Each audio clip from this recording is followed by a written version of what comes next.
ለምሳሌ ከክርስቲያኖቹ ብንነሳ የፈጣሪ አምላካቸውን ስም ማን ብለው ነው የሚጠሩት? እግዚአብሔር። በዚህ ስም ግን የሚግባቡት ከማን ጋራ ነው? ከመሰል እምነት ተከታዮቻቸው ጋር። ይሄንን ቋንቋ ወይም አማርኛ የማይችሉ ሌላ ቋንቋ የሚጠቀሙ ወይ ሌላ ሀገር ላይ ቢሄዱ የሀገሩን ስም ነው የሚጠቀሙት። እዛ ያለው ክርስቲያን የሚጠቀመው ሊግባቡበት አይችሉም። አላህ የሚለው ስም ግን ዓለም ላይ ያለው ሙስሊም ሁሉ በጋራ የሚያመልከውን አምላክ የሚጠራበት የተጸውዖ ስሙ ነው። ሊተረጎምም አይገባም። ያ ማለት ትርጉም የለውም ማለት አይደለም።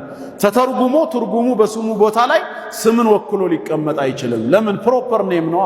ፕሮፐር ናውን እንዴት ነው የሚተረጎመው? ለምሳሌ አንድ አልማዝ የምትባል ሴት ዲቪ ደርሷት አሜሪካ ብትገባ እዛ ፓስፖርት ቢሰጣት ስሟ አልማዝ ነው ወይስ ዳይመንድ ነው? ዳይመንድ ይሆናል። ወይንም ደግሞ ትዕግስት የምትባለው አረብ ሀገር ለሥራ ገብታ እዛ ብትቀጠር ስሟ ሰብር ተብሎ አይጠራም። ትዕግስት ነው፣ አልማዝ አልማዝ ነው። አላህም አላህ ነው። ማዕናው ምንድነው? ሌላ ጥያቄ ነው። ከዚህ በፊት አይተነዋል መሰለኝ የስሙንም ትርጓሜ አልኢላህ ከሚለው የተገኘ መሆኑ ዙል ኡሉሂያ አላህ ማለት አምልኮ የሚገባው ጌታ ማለት እንደሆነ አይተናል። ስሙም ሙዕጂዛ ነው። ከስሙ ተአምራት መካከል አላህ የሚለውን ጻፉት የምትፈልጉት ግድግዳ ቤታችሁ ላይ ፊደሉን ቀርጣችሁ በጣላችሁት ቁጥር የተቀረው አሁንም አላህነቱን እየጠቆመ እስከ መጨረሻው አብሮ ይሄዳል። ምክንያቱም አላህ የሚለው የአራት ፊደል ውጤት ነው። አሊፍ ሁለት ላምና ሃ ሰድርያዋ አላሁ የሚለው ይሄንን ከጻፋችሁ በኋላ የመጀመሪያውን አሊፍ ቆርጣችሁ ብታስወግዱት የቀረው ማን ነው? ሊላሂ ወሊላሂ ሙልኩ ሰማዋት ወልአርድ ወሊላሂ ማ ፊ ሰማዋት ወማ ፊል አርድ እያለ በቁርአን ላይ በብዙ ስፍራ እሱን ይጠራዋል።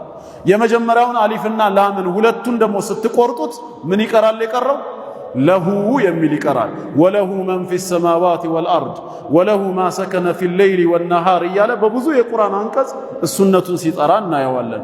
የመጀመሪያዎቹን ሶስቱን ደግሞ ስንቆርጣቸው አሊፍና ሁለቱ ላም ሲጠፉ ማን ይቀራል? ሁ ይሆናል። አልዋው ዒወዳን ضም እንደሚባለው ወዒንደሁ መፋቲሑል ገይቢ ላ ያዕለሙሃ ኢላ ሁ። በዚህ አይነት የተጠቀሱ ብዙ የቁርአን ጥቅሶች አሉ። እንደው ከዳር የሚለውን ደግሞ ትተን ከመሃል ብቻ እንቁረጥ እንልና አራቱን አስቀምጠን ከመሃል አንዱን ላም ስናወጣው ኢላህ የሚል ይቀራል። ወኢላሁኩም ኢላሁን ዋሂድ አላህነቱን ከመጠቆም ያልተወገደ ማለት ነው። እሱ ብቻ የሚጠራበት የተጸውዖ ስሙ ነው። ስለዚህ ማመልከው አምላክ ሁወላህ እርሱ አላህ ነው። አሐድ አንድና ብቸኛ፣ ሁለትዮሽ የሌለበት የማይከፋፈል አጋር የሌለው አሐድ አንድና ብቸኛ ነው። አላሁ ይሄ አላህ አሰመድ የፍጡራን ሁሉ መጠጊያ ነው። ፍጡራን በተቸገሩ ሰዓት ብቸኛ ደራሻቸው እርሱ ነው። ያ አዩሃ ናሱ አንቱሙል ፉቀራኡ ኢለላህ ወላሁ ሁወል ገኒዩል ሐሚድ እንዳለው ሁላችንም ወደሱ ምንድነን? ከጃዮች ፈላጊዎች ነን። አላህ ግን ከኛ የተብቃቃ ምስጉን ጌታ ነው። አሰመድ ለፍጡራን ሁሉ ብቸኛ ደራሽ ማለት ነው፣ መጠጊያ ነው። አላህ ለም የሊድ አልወለደም፣ ወለም ዩለድ አልተወለደም። እዚህ ጋም ተጠንቀቁ። ብዙ ጊዜ ምን እንላለን? ለም የሊድ ወለም ዩለድ አይወልድም አይወለድምም እንላለን። በሐሳብ ደረጃ ትክክል ነው፣ በትርጉም ደረጃ ግን ስተት ነው።